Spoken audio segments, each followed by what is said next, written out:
saliendo la hierba del tejado.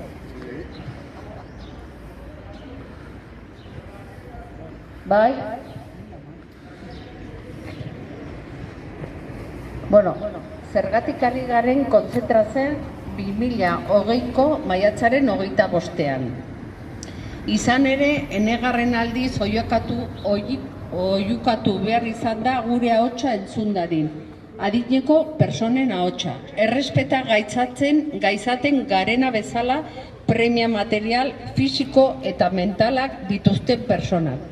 Horiek guztiak hil ala bizikoak gure bizitzaren azken faseari aurre egin ahal izateko, duintasunean, maitatuak izateaz gain, terminoaren zentzurik zabalenean. Izan ere, COVID-19ak ez du abisatu bazetorrela, edo bai, argi utzi du gure bila etorri dela, adinekoen bila. Kezkagarriena da, bai, zein unetan eta zein balditzatan aurkitu duen osasun publikoa, zehazki, adinekoen egoitzak. Esaten da, bizi itxaropenaren maila gorena lortu dugu, baina kudeatzen duten personetatik, zergetatik, sortutako aberastasunetatik guk ere bai. Ez badugu persona lehenengo lekuan jartzen gaizkigoaz. Sektore ekonomiko garestia iruditzen zaigu, eta aldi berean enpresa pribatuek negozio iturri segurua garela uste dute. Eta privatizazio egoera iraultzen ez duten gobernuak kapital pribatuaren morroi huts gisa jokatzen dute. Egungo egoerari erreparatuz gure bizitzako azken bidaia honetako lagun berriarekin. Izan ere gizarteko sektorerik ahulena gara, zigortuena eta zorpetuena, eta gainera puntan pasatzen dira COVID-19tik ateratzen ari diren datuak. 2020an maiatzaren 12an 458 persona hil baitziren Nafarroan. Horietatik 254 adinekoen egoitzetan hil ziren. Gehi 168 baieztatu gabe. Baina COVID-19arekin bateragarriak diren sintomatologiekin. Guztira, konfinamendu egoeran hildako 488 persona hil dira. 322 adineko personen egoitzetan Nafarroan. Hau eskandalua da. Gure gogoak inbaditzen dituen amorru eta ezintasun dosi on batekin zergatik galdetzen diogu geure buruari. Badakigu inork ez digula erantzungo. Erantzunak onerako edo txarrerako Nafarroako egoitza guztien egoirari buruzko erantzunkintzun karga dakarrelako. Gehienak pribatuak dira. Erantzunkintzun hori orain ez da sortu COVID-19aren etorrerarekin. Urte batzuk lehenagotik bait dator. Osasun arloko murrizketen eskutik. Hau da, egoiliarrei arreta ematen dieten langileen ratioak murriztearen eskutik. Azken batean kostuak murritzeko eta diru publikoa enpresa pribatuetara desbideratzeko politikoaren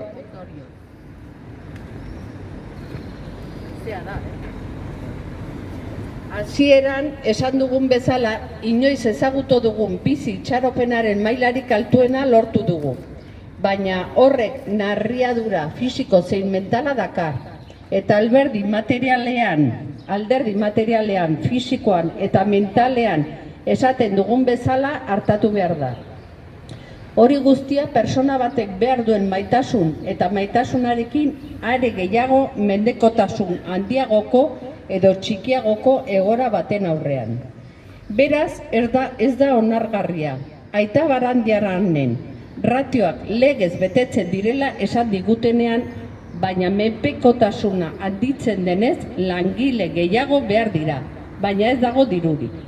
Bada, hemendik eskatzen dugun Nafarroko adinekoentzako egoitza guztiak publikoak eta ez pribatuak izan daitezela. Deskribatutako baldintzetan abia punto gisa.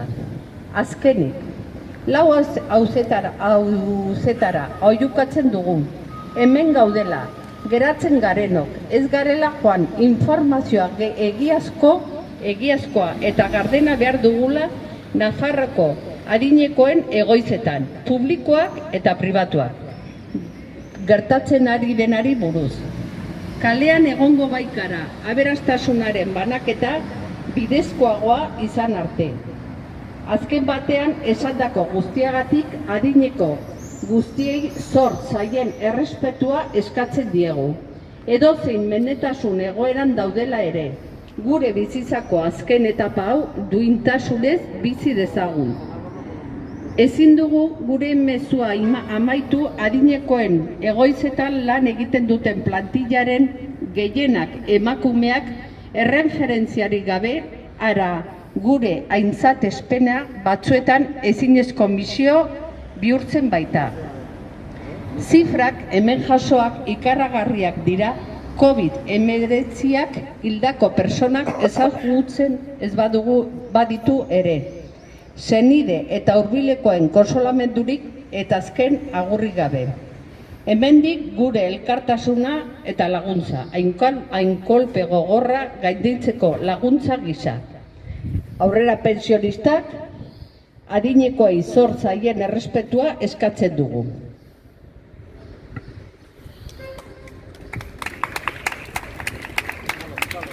Pensionistak aurrera! Pensionistak aurrera! Pensionistak aurrera! Pensionistak aurrera! Bueno, pizka luzea da, euskaraz da erderaz, baizik eta ez da posible komunikatoa banatzeko, baizik eta irakurri behar du. ¿Por qué nos concentramos hoy, 25 de mayo del 2020? Porque se ha hecho totalmente necesario gritar por enésima vez que se escuche nuestra voz, sí, de las personas mayores, para que se nos respete como lo que somos, personas con unas necesidades materiales, físicas y mentales, todas ellas vitales, para poder afrontar la última fase de nuestras vidas, en dignidad, además de queridas, en el más amplio sentido del término. Porque si bien el COVID-19 no ha avisado que venía, o sí, está dejando claro que ha venido a por nosotras las personas mayores.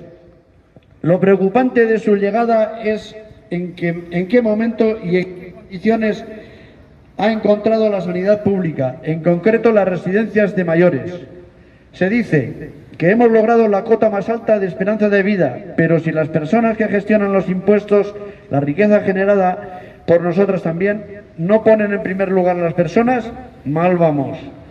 Se nos considera un sector económico costoso, al tiempo que empresas privadas nos ven como una fuente de negocio seguro, y los gobiernos que no revierten la situación de privatización actúan como meros siervos del capital privado.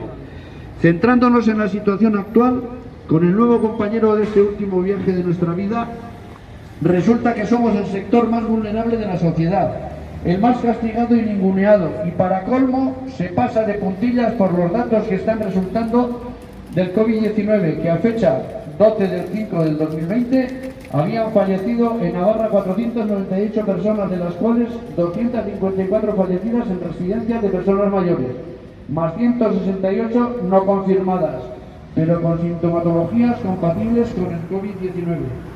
Un total de 498 personas fallecidas en lo que llevamos de confinamiento. 322 han fallecido en residencias de personas mayores, en Navarra. Esto es de verdadero escándalo. Con la rabia contenida y una buena dosis de impotencia que invade nuestras mentes, nos preguntamos, ¿por qué? Somos conscientes de que nadie nos responderá, ya que la respuesta conlleva, para bien y para mal, la carga correspondiente de responsabilidad sobre la situación en que se encuentran la totalidad de residencias de Navarra, privadas en su gran mayoría. Dicha responsabilidad no nace ahora con la llegada del COVID-19, pues bien viene de años atrás, de la mano de los recortes en sanidad, reducción de las ratios de personal que atiende a las personas residentes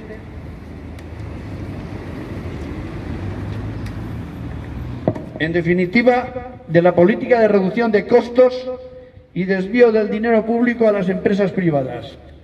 Como decimos al inicio, hemos logrado la más alta cota de esperanza de vida jamás conocida, pero esto conlleva un deterioro tanto físico como mental que debe ser atendido en todos los aspectos, material, físico y mental. Todo ello con el amor y cariño que una persona necesita. Máxime, ya he perdido, ante una situación de más o menos dependencia.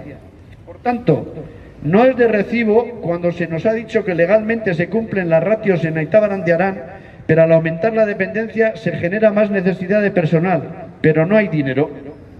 Pues bien, desde aquí pedimos que todas las residencias para personas mayores de Navarra sean públicas y no privadas y en condiciones descritas como punto de partida. Finalmente, gritamos a los cuatro vientos que aquí estamos, los que quedamos, que no nos hemos ido, que necesitamos una información veraz, transparente, respecto a lo que está ocurriendo en las residencias de personas mayores de Navarra, públicas y privadas, que estamos en la calle hasta que haya un reparto más justo de la riqueza.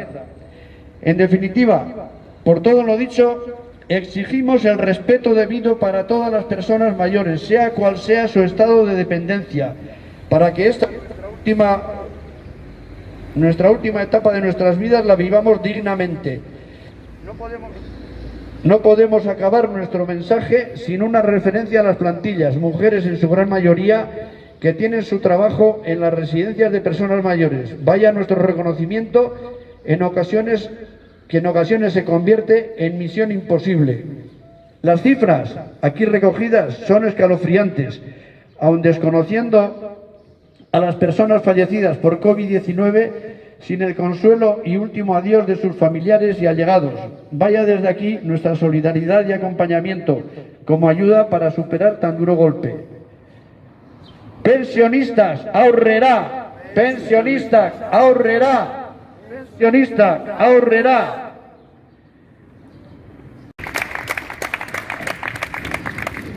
Como una de las deficiencias que conlleva el sumar años, como es la memoria, pues se me ha olvidado, en primer lugar, tener un recordatorio para el compañero Pello Arregui, que fue precisamente junto con Montesinos e Higuero, que allí por febrero de hace 3 años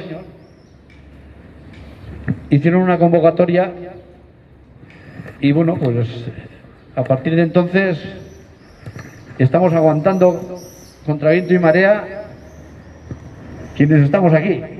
Y claro, la situación de ahora es la que es. Y no queda otra cosa que animar a más gente y, por supuesto, continuar quienes estamos. Eso es. Si alguien quiere opinar o quiere decir algo, nunca mejor dicho, la calle es nuestra. ¿Qué cojones?